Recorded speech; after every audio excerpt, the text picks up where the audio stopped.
Estamos aqui com o doutor Rodrigo, a doutora Blaine, aqui ao meu lado a doutora Camille.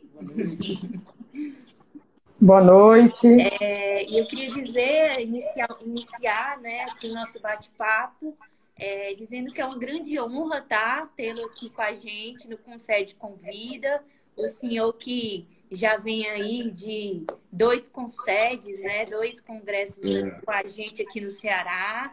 Então, a gente é muito grato, viu, pelo senhor ter aceito o convite. Com muito prazer. Eu vou passar a palavra, inicialmente, para a professora Blaine, para ela começar aí o bate-papo. Tá bom. Boa noite a todos. É uma honra estar aqui no Concede Convida.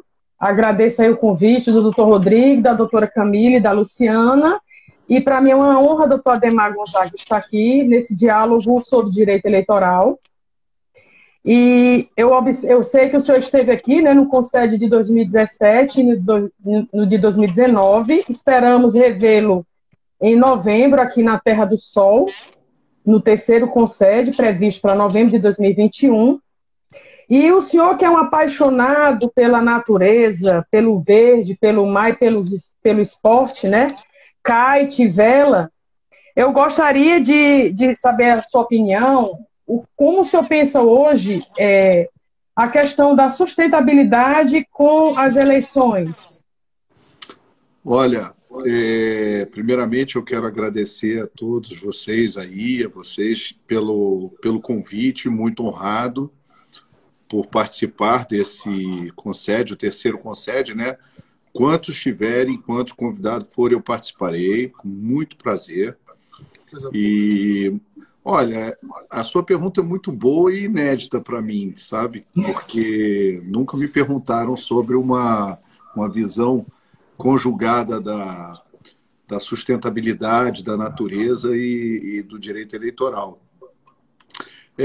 Eu, de fato, venho de uma família que discute isso há muitos anos, né? Meu avô, meu pai também eram velejadores e já nos orientavam sobre os cuidados com a natureza, né? E nós, velejadores, somos forjados as pessoas são forjadas dentro do próprio ambiente, né? Com educação que recebemos na escola, em casa, até pelos pais dos nossos amigos, né? Nas nossas relações. E nós, velejadores, desde criança, aprendemos a cuidar do nosso barco, das velas, da natureza, e assim poder tirar o melhor proveito disso em nossos passeios e competições, né? Então, para que um barco, por exemplo, tenha velocidade, tenha boa navegação, ele tem que estar em ordem. Assim como o ambiente que nos acolhe, que é o mar, né? Então, quando um saco de lixo se prende na quilha ou no leme do barco, e pior, quando estamos navegando e vemos um pássaro sufocado ou uma tartaruga, isso nos passa uma enorme repulsa, sabe, desse tipo de comportamento, porque a gente vê que ainda tem um déficit de educação muito grande, né, e de ignorância, sobretudo, porque é como se a pessoa não utilizasse o banheiro da sua residência e fizesse suas necessidades no meio da sala, né? Então, a mesma repulsa ocorre quando passamos, por exemplo, uma pessoa como eu, que tem esses conceitos de amor à natureza, né? Tenho esse amor pela natureza, e vejo uma árvore com propaganda, vejo uma árvore com prego e um banner de comercial ou de propaganda eleitoral, sabe? Um muro plotado da cidade que deixa a cidade muito feia. Quando vemos quilos de santinhos jogados nas ruas e praças, quando vemos gente sem educação nenhuma, com som alto, atrapalhando o bem-estar das pessoas em sua vida normal. É esse tipo de gente que eu fico pensando, é esse tipo de gente que merece nos representar. Então, tão sem noção e sem educação quanto quem faz isso é quem vota nesse tipo de gente, sabe?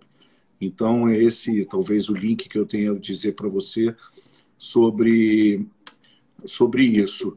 E todos temos que fazer a nossa parte, né? Eu penso que a Justiça Eleitoral tem sido muito feliz, por exemplo, agora em a justiça como um todo, né, em imprimir o PJE, né, com a digitalização dos processos, né, os escritórios também não têm mais aqueles arquivos horrorosos, todos mofados, com um mundo de documentos. Isso não tem mais sentido.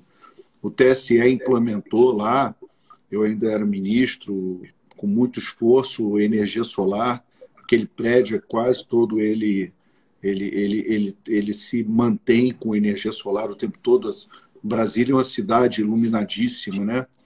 E eu acho que temos que mitigar a publicidade física, né? Não tem mais sentido isso, né? Então, todas as ideias que tirem que façam essa conjugação de qualquer versão da vida social com a natureza será sempre muito bem-vinda e será uma demonstração de civilidade. Doutor Adhemar, é porque o terceiro Concede vai lançar o prêmio Campanha Sustentável Candidato Responsável.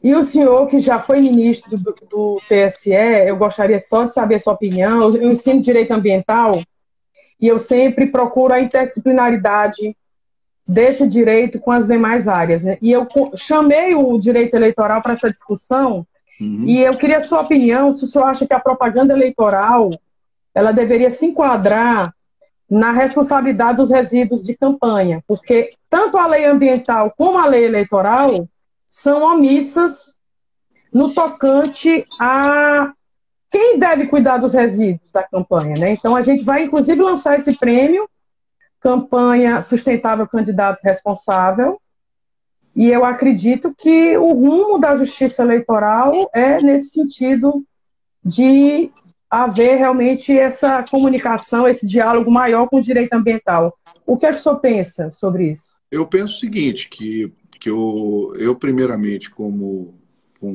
tudo esse que eu falei preliminarmente sobre a minha formação, eu queria saber de que forma eu posso ajudar vocês a dar ênfase a esse projeto, né? Se eu precisar segurar uma plaquinha na porta do tribunal, eu faço isso. Né? Bater lá, viu? Não, faço uma plaquinha lá e eu fico com o maior prazer. Eu acho que tudo tem que buscar esse viés, né? Não tem mais sentido propaganda com isso. Eu acho que o Tribunal Superior Eleitoral, ainda que a legislação não tenha previsão, né? Eu acho que os juízes, dentro das normas de postura municipal, estadual, devem exigir dos candidatos um outro comportamento. E eu tenho certeza que a Justiça Eleitoral vai dar todo o apoio a isso. Porque o que nós temos? Toda propaganda e a retirada da propaganda tem custo.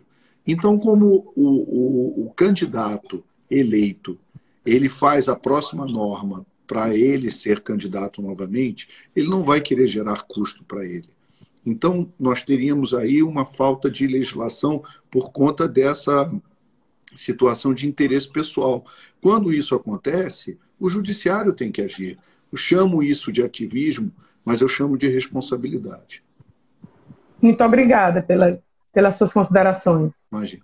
É um desafio enorme mesmo, porque a gente sabe que no Brasil a gente ainda não tem internet em todos os cantos, ainda há uma ausência, né, digital do brasileiro. Mas a gente está discutindo no Congresso exatamente as eleições do futuro, né? Então, a gente precisa realmente avançar nesse ponto e, de fato, a gente viu já uma presença muito marcante da propaganda no âmbito da internet e é muito provável que isso vá se ampliar cada vez mais e diminuindo, né, essa necessidade do papel, né? Sobretudo desse papel que, como o ministro colocou aí, esse derramamento de santinho, isso aí é absurdo, né? E bem repudiado, né? Cada vez mais a gente hoje também já tem mais monitoramento eletrônico nas cidades, né? Então a gente já consegue identificar. O pessoal vai 2 horas da manhã, 3 horas da manhã, derramar santinho na frente do local eleitoral, né?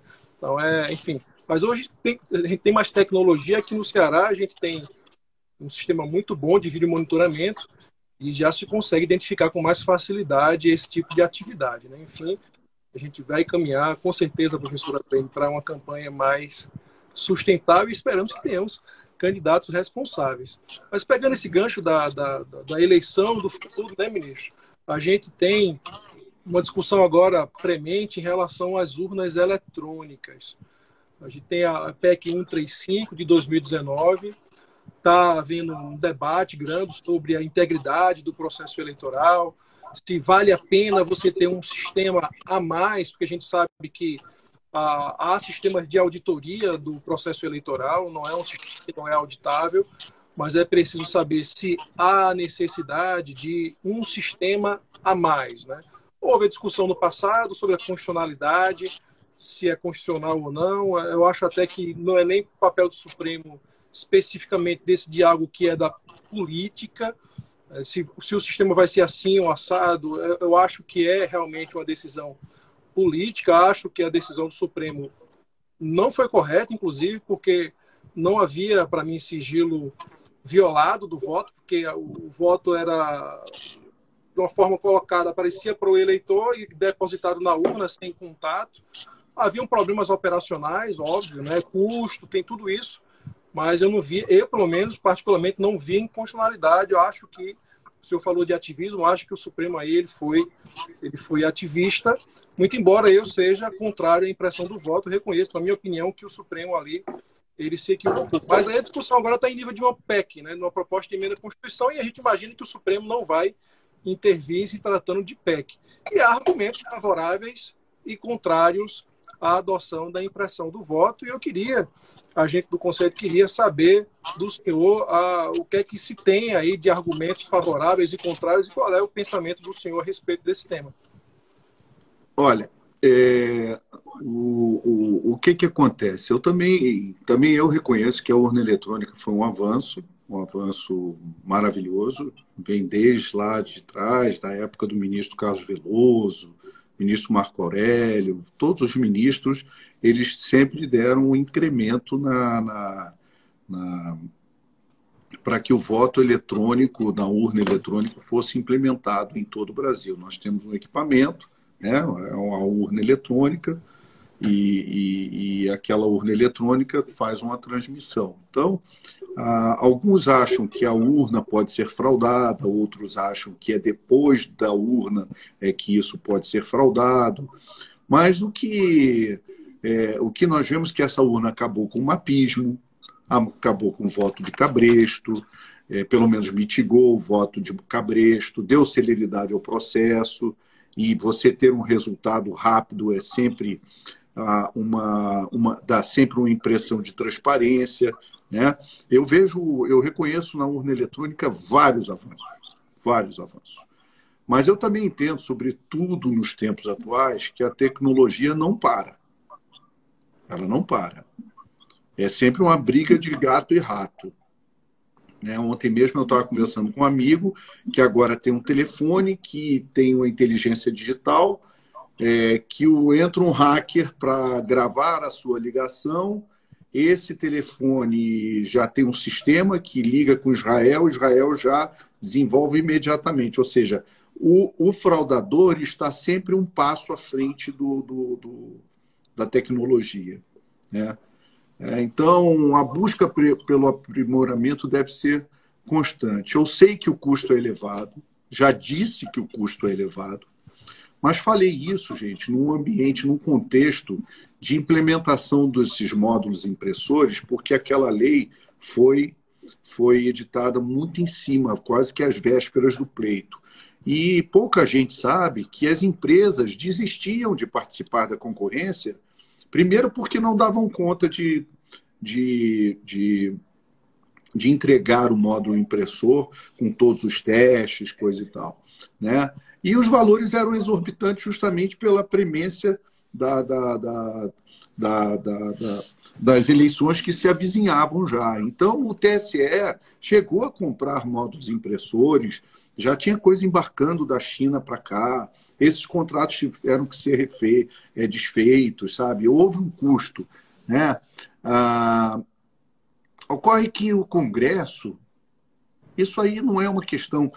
do Admar ou de qualquer um de nós dizer o que é ou não bom para a sociedade. Quem tem que dizer o que é bom para a sociedade é a maioria. E a maioria se faz presente por representação no Congresso Nacional, que em mais de uma oportunidade os representantes do povo aprovaram, pediram voto impresso.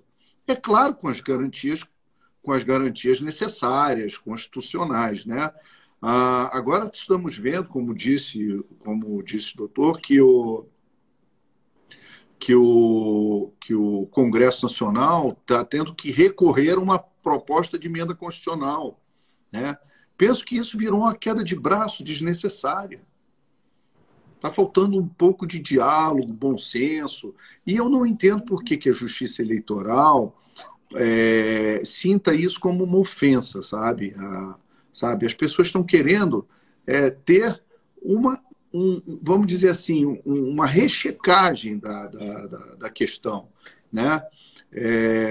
Então eu não vejo, eu vejo que seria mais salutar a democracia que nós respeitássemos a separação dos poderes. Aceitássemos a separação dos poderes. Ainda que no futuro viéssemos a cancelar esse voto impresso com outras tecnologias, né? Porque, naturalmente, ninguém vai fazer um voto impresso para sair com o voto dali e levar para ganhar o resto do dinheiro que foi prometido, né? Não entendo essa resistência. E isso é normal na vida cotidiana. Nós vemos essas máquinas de cartão o tempo todo, nós utilizamos isso o tempo todo. A gente praticamente não tira mais o dinheiro do bolso, a gente usa máquina de cartão. Quantas vezes nós vimos essas máquinas emperrarem? Nenhuma. A tecnologia hoje em dia é barata e pode ser jogada dentro da urna, papel reciclável, sabe? Até que um dia o Congresso Nacional, pela maioria, diga que não precisa mais, sabe? E a democracia, sempre diz o ministro Marco Aurélio, tem um custo. E esse custo é módico na preservação das garantias e da legitimidade. Imaginem vocês, o que mais me preocupa é se bancar esse negócio. Não vamos fazer porque não queremos fazer. Vamos imaginar, Deus me livre, vou bater na madeira aqui, que venha uma fraude. Como é que vai ficar a imagem do judiciário com tanta resistência? Sabe? Com tanta resistência. Eu não entendo, porque a resistência é atender um pedido da maioria da população representada no Congresso Nacional. Sabe? Eu tenho imenso respeito pelo TSE, eu tenho imenso respeito pelos ministros que ali estão, conheço a seriedade deles, também do Supremo Tribunal Federal, mas eu acho que politicamente está havendo um equívoco nessa discussão, sabe? Então, assim, rapidamente, em rápidas linhas, eu acho que é isso que eu tenho para dizer sobre a questão. A gente já vê o pessoal também discutindo, de repente, uma terceira via, não imprimir em todas as urnas, selecionar algumas, sortear e imprimir um percentual. Enfim, talvez, eu sou contrário, mas porque entendo que realmente a urna não demonstra fragilidade, mas esse argumento que o senhor apresentou de que a tecnologia, às vezes, avança numa velocidade que a gente não é capaz de imaginar, de repente, para você ter uma resposta, ainda que fosse um percentual das urnas, talvez fosse interessante para que se justificasse, de fato, olha, tá aqui, as urnas foram sorteadas, não foram escolhidas, porque, de fato, se você tiver uma única urna fraudada e isso for mal conduzido do ponto de vista da imprensa, você pode ter um efeito cascata muito ruim realmente para a justiça eleitoral. Muito embora, né, o ministro Barroso, nessa campanha que o TSE inaugurou agora, dos 25 anos da urna, tenha dito, e é verdade, que, pelo menos em eleição, nunca se demonstrou a existência de fraude, nunca se demonstrou a possibilidade de você invadir a urna, etc., porque elas simplesmente não são ligadas em rede. Mas a gente sabe que nos testes que são realizados ali por hackers, aqueles testes públicos, a turma consegue invadir a urna Sim, isso é verdade. Agora com a urna aberta na sua frente. E é um outro contexto de uma eleição, né? Mas não é só urna, eles invadem bancos, eles invadem o site do tribunal, derrubaram uma semana o site do Supremo Tribunal Federal.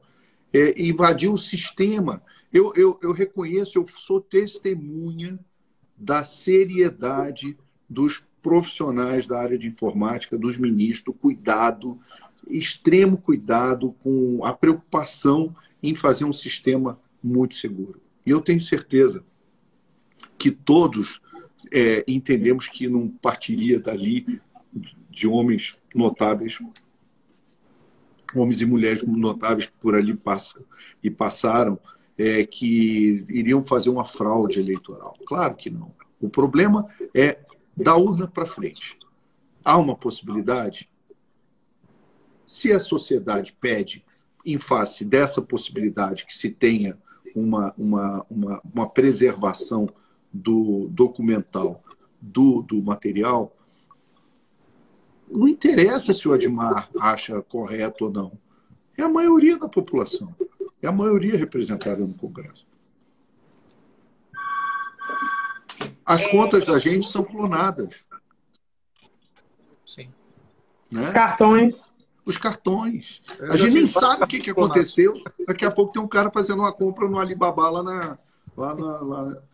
né? É verdade. Vamos em frente. Ministro, mudando um pouquinho aí, saindo um pouco da urna e direcionando mais para a questão dos partidos políticos, tá? Ainda também um pouco nessa área da tecnologia. Em dezembro de 2019, por 4 votos a 3, o TSE autorizou a assinatura eletrônica, né? Desde que fosse regulamentada e tivesse as ferramentas necessárias para auferir a autenticidade dessas assinaturas, né?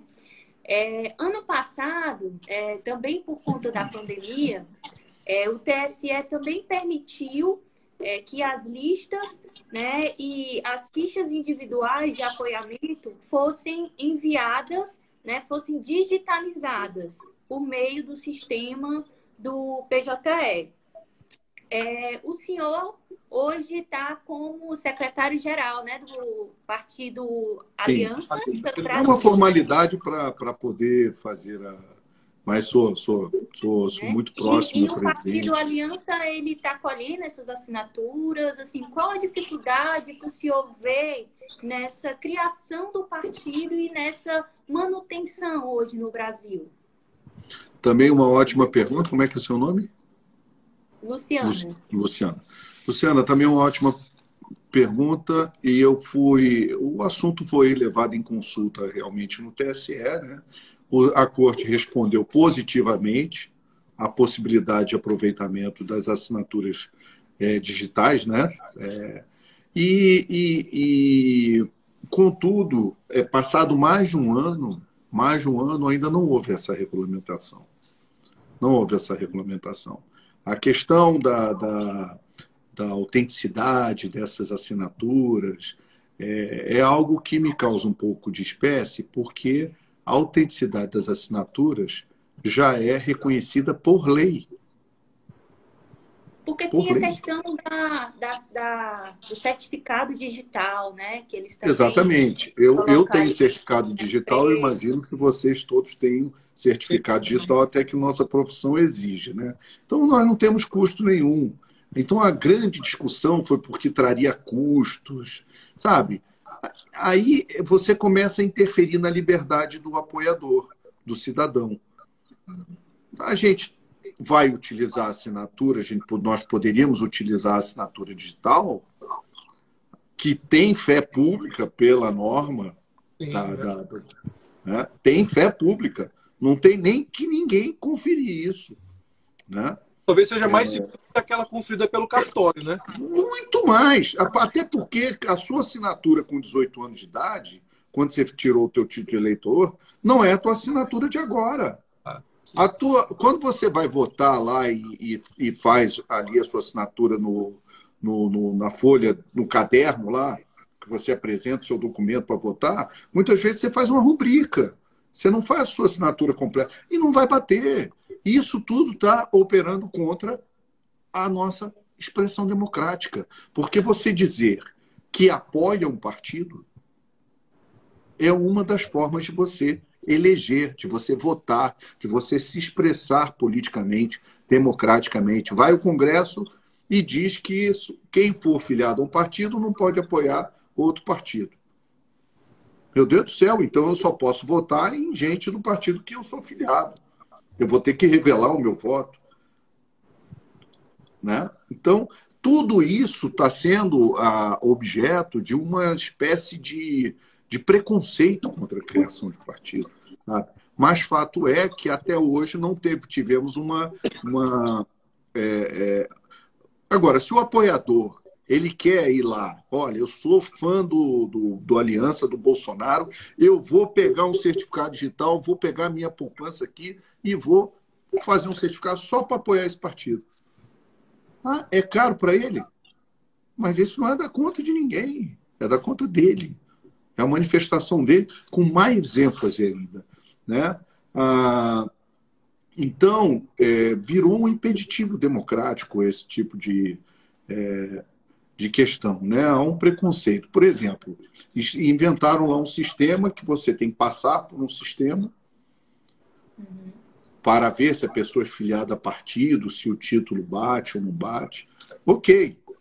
Vai fazer um sistema? Fazer um sistema. Vai gerar custo para quem está fazendo partido? Vai. Mas faça um sistema que funcione. E esse sistema simplesmente mal funciona. São inúmeras falhas, reclamações semanais, sabe? O sistema falho, cheio de bug. A gente coloca uma ficha, depois não...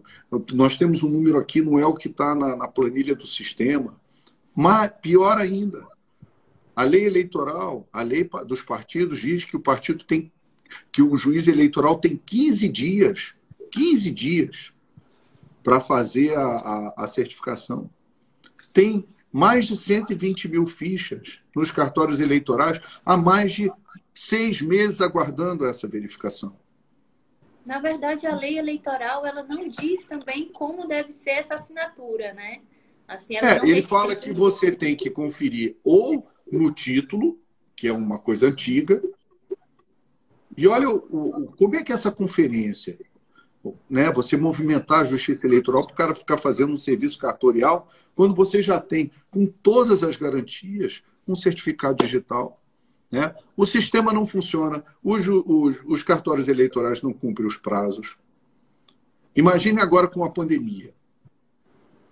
Você fazer um partido sem você poder chegar perto de uma pessoa, com os cartórios eleitorais fechados. Em Santa Catarina está fechado até hoje. Até hoje. E de nada adianta o PJE. Sabe? A questão do PJE, eu tive que fazer uma petição ao corregedor do TSE, pedindo para aplicar o PJE quando já tem uma resolução de 2019 que diz que as listas partidárias podem ser digitalizadas e encaminhadas pelo sistema PJE porque tem fé pública. Quando encaminhadas por profissionais de advocacia, porque nós temos essa prerrogativa. Eu tive que pedir ao TSE para cumprir a lei.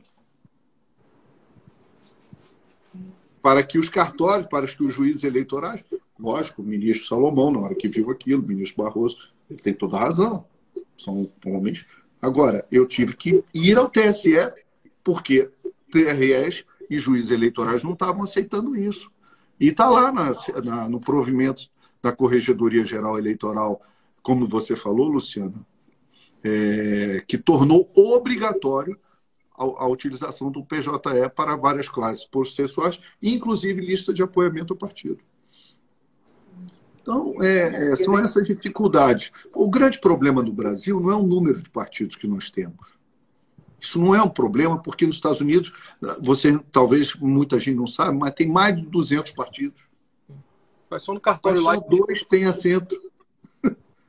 O grande negócio é aplicar a cláusula de desempenho de uma forma séria, porque para a gente poder ter um bom debate legislativo, para a gente não ter aquele mundo de partido cheio de cargo na Câmara, sabe? Para a gente ter uma produção legislativa eficiente para os tempos atuais, de modernidade, das necessidades cotidianas, tanta coisa para ser resolvida no país, e nós estamos ali preocupados. Faz a cláusula de barreira, vamos ter aí 5, 6 partidos, os outros vão continuar sobrevivendo, ou vão se associar a outros, ou fundir, ou sei lá. Mas é isso. Desculpa me alongar. A gente porque os partidos políticos lá nos Estados Unidos, é engraçado, é como se fosse uma empresa, uma associação, você cria lá, não precisa registrar no TSE, lá no Supremo deles, ou em qualquer órgão do Judiciário. Nada. O que vai valer a pena para ser partido lá é você ter a condição de se representar. Né? Exatamente. Essa burocracia, eu concordo com o ministro, essa burocracia é absolutamente violadora do direito fundamental. Né? Direito político é direito fundamental.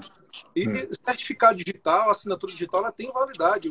Basta uma interpretação muito rasteira do Código Eleitoral para entender que a conferência que o cartório tem que fazer, se ele vê lá que está assinatura com certificado digital, qual é a conferência que ele vai fazer? Não tem que conferir.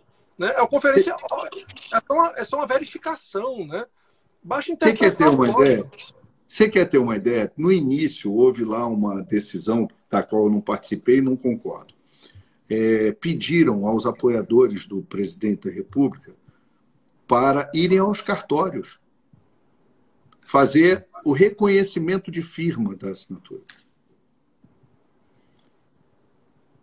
Isso gerou um gasto enorme, uma burocracia enorme. Essas fichas iam todas para São Paulo e depois tinham que ser reencaminhadas para outros lugares. Tem ficha até hoje em cartório de registro civil.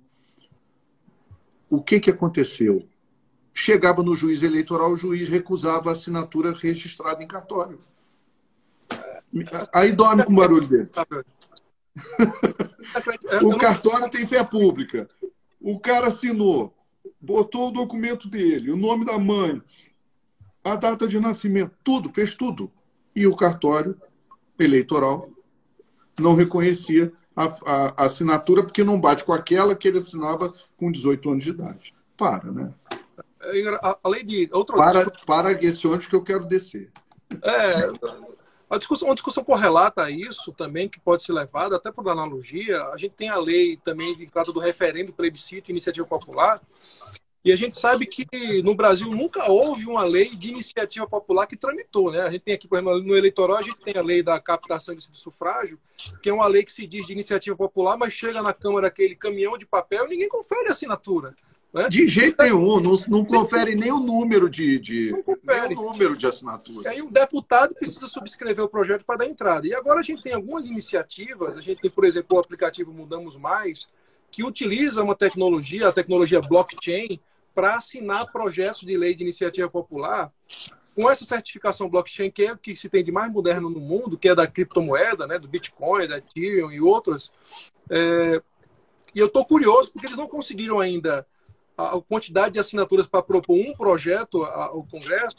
Eu estou curioso quando chegar, porque a lei de iniciativa popular, de referendo, plebiscito, ela não prevê que a assinatura tem que ser física. E se é uma assinatura que tem uma integridade, que tem segurança, como é a assinatura com certificado digital, qual é o problema de você aceitar essa assinatura? Aqui no Ceará, inclusive, a gente já regulamentou a questão da iniciativa popular com digital, né, com certificado digital, e a gente aqui no Ceará tem uma lei estadual que aceita a proposição de projetos de lei de iniciativa popular com assinatura certificada digitalmente. Eu acho até que poderia, não precisava nem ser certificado digital. Essa tecnologia blockchain, que é uma tecnologia disruptiva, é mais avançada ainda porque ela não permite qualquer tipo de alteração, tem uma proteção muito maior do que a própria certificação digital. Mas, enfim, a gente está aqui discutindo as eleições do futuro, eu acho que esse ponto, para mim, é anacrônico. Não existe essa questão. A gente viu a rede também, há pouco tempo atrás, não conseguiu participar das eleições, tinha o apoiamento de eleitores, o tribunal não conseguiu, os cartórios não conseguiram conferir a tempo as assinaturas, e ele não conseguiu lançar candidato, porque o TSE não registrou em razão exatamente de não ter conferência. É um absurdo isso. Né? Mas, enfim, passando... Fichas há 6 meses no cartório eleitoral, como é que vai fazer? Eu tenho prazo de 2 anos para fazer o partido. Então, quem me cobra é quem não me entrega. É absurdo. Mas eu falo muito também, mesmo. Vou passar também aqui para a Camille, porque senão fica só um monólogo meu aqui. Camille. Que é isso, Rodrigo. Inclusive, ministro Admar, estou vendo aqui, aí atrás do senhor, um quadro de esporte. A professora Blaine começou essa live falando da sua veia esportista, do kite, da vela. Dá para ver aí o seu amor pelo esporte. Mas o doutor Marcos Souto, lá na Paraíba, viu? Mandou aqui inúmeras mensagens dizendo que o senhor também entende de vinho, que cozinha, que tem alta gastronomia. Marcos Souto entregou tudo. Eu sou juiz da Paraíba. Minhas paixões, velejar. Eu estou ali com a minha filha, meu país, Nossa Senhora. Tá tudo aqui pertinho de mim. Tem café também ali, que eu vi, viu? Tem café. E enquadrou bem. Eu acho só que o doutor esqueceu justamente o vinho, mas nós estamos aqui justamente para lembrar, porque Marcos Souto entregou tudo. E é justamente, assim, entrando na culinária e no vinho, o vinho, quanto mais tempo se passa, em geral, melhor. Quanto mais anos e mais velhos, melhor eles ficam. E aqui para o Concede, esse é o tema. O meu médico não fala que é assim, não. Eu estou dizendo que eu estou um pouco... Então, nós temos que fazer uma live. Eu já estou meio capenga aqui. Então, é isso da gastronomia, é isso do vinho, do esporte também. Quanto mais se treina, melhor se fica, se compete, foco, é determinação. E determinação também é para quem está ali na lide do direito eleitoral, da advocacia, ou a magistratura, como estou no momento. Doutor Marcos Souto aí, que passou aí um bizu da sua gastronomia, que está em grandes grupos aí cozinhando. Tem uma descendência italiana, não é isso? É italiana? É, português e italiano, Pronto. Então, português, italiano e um francês um pouquinho mais longe, assim, judeu-francês. Na próxima live a gente fará em multilínguas para discutir eleição internacional. Porque o nosso tema agora, espero que o senhor venha, como a professora Blaine falou, quando trouxe aqui direito ambiental, que o momento atual permita que a gente faça o evento em novembro, conte com a sua participação de novo, para que a gente possa discutir o futuro das eleições e as eleições do futuro. Como eu disse, o vinho, quanto mais tempo, melhor. E as eleições? Essa é, na verdade, a minha pergunta. Daqui a 10 anos, 5 anos, é como um vinho? Como é que fica a tecnologia? Como é que fica as eleições no Brasil, né, que é onde estamos, assim, especificamente, no âmbito jurídico, saindo aí do esporte e do meio ambiente? Quanto mais tempo se passa? Daqui a 10 anos, como o senhor vê as eleições? Poxa, na verdade, agora tive uma surpreendente pergunta, né, sobre a conjugação do meio ambiente com o direito eleitoral, e agora uma saborosa pergunta sobre vinhos e cozinha. Eu realmente gosto muito de cozinhar, eu me dedico, eu estudo, eu treino, eu erro e acerto, eu vou fundo, cozinha molecular, cozinha francesa, espanhola, tudo. Eu gosto muito de cozinhar e cozinho quase todos os dias. E já servi muita gente muito sincera, assim, crítica, que elogiou o que eu fiz. Então, eu gosto disso mesmo. Então, eu sempre me dediquei muito a tudo que eu fiz, sabe? Quando criança, meu avô paterno falou assim: Admar, você tem que lembrar sempre da tragédia de Hamlet, né? Do príncipe da Dinamarca, quando ele fala to be or not to be, né? That's the question, né? Então, ali, entenda isso como tudo que você fizer, que você tentar ser, seja profundamente, seja o melhor, seja com entrega. Então, sobre essa futurologia, aí é também interessante. Se eu fosse capaz de prever alguma coisa, eu usaria para ganhar na Mega Sena e só velejar e cozinhar para me livrar, né? Mas, brincadeiras à parte, eu penso que o futuro nos aguarda aí com tecnologias, né? Por exemplo, o presidente do TSE, o ministro Barroso, naturalmente vislumbrando um futuro muito acelerado, já prevê votação por dispositivos móveis, né? Os nossos aparelhos móveis, e aí vamos ver como é que isso vai ficar, né? Se não pode o voto impresso, como é que fica se o cara mostrar em quem votou, fazendo um print da tela, né? Tudo isso tem que ser discutido para... Né? Então, ele já vislumbra, né? o voto pelo celular. Mas isso também pode causar... Mas a gente vai atrapalhar o futuro, né?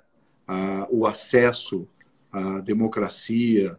As pessoas vão ter que ainda sair de casa para ir votar quando elas dispõem dessas tecnologias. As eleições não seriam melhores num processo de pandemia se nós tivéssemos feito por dispositivos móveis, sem evitar aglomerações, campanhas, que parece que nós tivemos uma interrupção da Covid, né, da pandemia durante o processo eleitoral. E depois tudo voltou, né? É uma coisa assim muito sugêneres a forma das pessoas pensarem, cada uma com os seus interesses.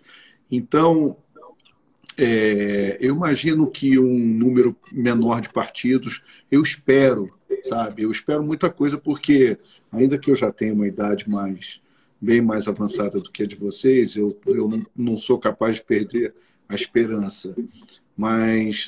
E eu sou resiliente, porque eu trabalho com isso há muitos anos, desde 1983 que eu atuo como, né, na Câmara dos Deputados, e logo depois de formado no direito eleitoral, direito político, direito constitucional, sempre envolvido nesse meio político. Eu nunca vi mudanças significativas, até porque, como eu falei no início, e sempre fala isso o ministro Torquato Jardim, é que o autor da norma é o destinatário da norma, é aquele que ganhou a eleição. Então, ele tem muita dificuldade em mudar aquele sistema, aquele formato que o beneficiou no último pleito, né? Então, eu não vejo modificações substanciais, eu vejo a necessidade de modificações inteligentes. Por exemplo, a cláusula de desempenho. Estou muito preocupado num possível retrocesso sobre a cláusula de desempenho.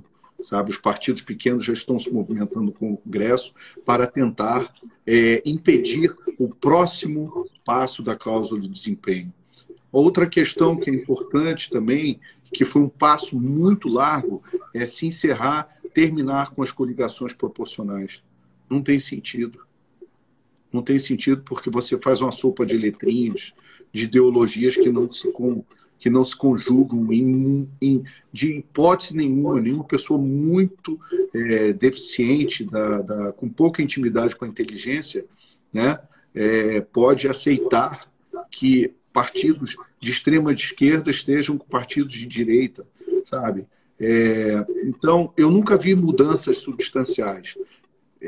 Agora, mudanças inteligentes, como término das coligações proporcionais e a manutenção disso, a cláusula de desempenho, a manutenção disso, a manutenção da fidelidade partidária, tá? A necessidade de se evitar fraude na questão de gênero, sabe? Trazer a questão de gênero para dentro dos partidos e não apenas para a eleição.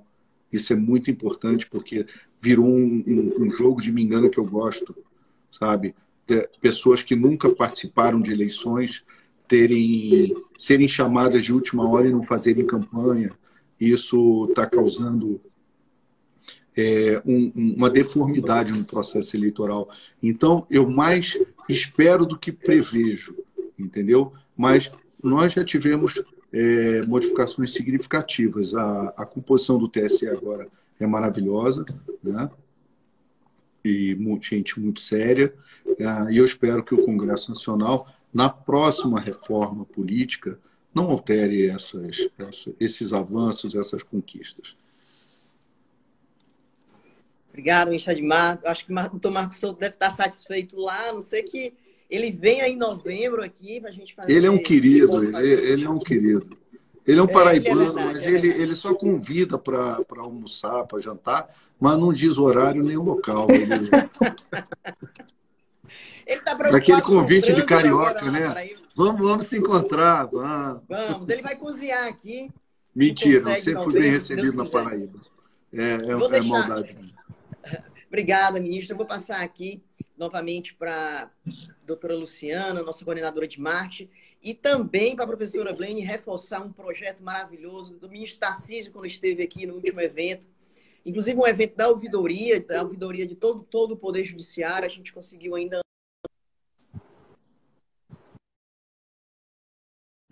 A professora Blaine apresentou o ministro Tarcísio, ele também foi um grande entusiasta desse projeto. Só para ela reforçar, a gente já está encerrando. Vou passar aqui a palavra. Doutor Ademar, eu vou tomar a liberdade de lhe enviar o artigo que eu já publiquei, onde eu teço algumas críticas à mini-reforma eleitoral, que não abordou essa questão, e também o próprio direito ambiental, que não chama a responsabilidade dos candidatos para fazerem a gestão do seu resíduo de campanha, seja a nível partidário ou a nível de candidato. Então, eu tomo a liberdade de pedir a Camille, depois, o seu e-mail para encaminhar o artigo científico que eu publiquei. Aliás, não faço cerimônia nenhuma com relação a isso, tá? Pode pedir a Camille, eu terei imenso prazer de ler e fazer observações e ajudar nessa campanha, porque, afinal de contas, eu sou partidário de todo movimento que seja salutar, mas com racionalidade no aspecto ambiental. Ministro, então, novamente, em nome do Concede Convida e de todas as pessoas que participam desse projeto, a gente agradece pela sua participação aqui conosco, tá? Se Deus quiser e se a pandemia deixar, a gente vai fazer o terceiro Congresso Cearense de Direito Eleitoral presencial. E o nosso Ceará lhe espera, viu? A gente, as nossas praias, Jericoacoara, Flecheiras, o Cumbuco, vai estar aí no auge dos ventos, das temporadas, né, dos velejos. E a gente espera, né, para até tomar um vinho também, né, depois do congresso, tá certo? Tá bom. E é isso, eu Irei deixo esse espaço se o senhor quiser fazer suas considerações finais. Tá bom. Olha, não, eu acho que os temas foram muito felizes, vocês me brindaram aí com uma noite bastante especial. É difícil a gente ter um encontro prazeroso, né, dentro de um ambiente acadêmico, mas para mim foi um prazer, uma honra ir ao Ceará, é excepcional, né, é sempre um privilégio, e até porque é um povo acolhedor, e também no ponto de vista de esporte, tem ventos maravilhosos, e gastronômicos são os melhores cozinheiros do mundo, só isso. Obrigado. Estão em todos os restaurantes importantes do mundo. Tem um cearense lá. Com certeza. Pois então, a gente vai encerrar por aqui, tá bom? Tá Obrigadão. bom. Tchau, tchau. Boa noite. Boa noite. Boa noite a todos, gente. Obrigada. Boa noite.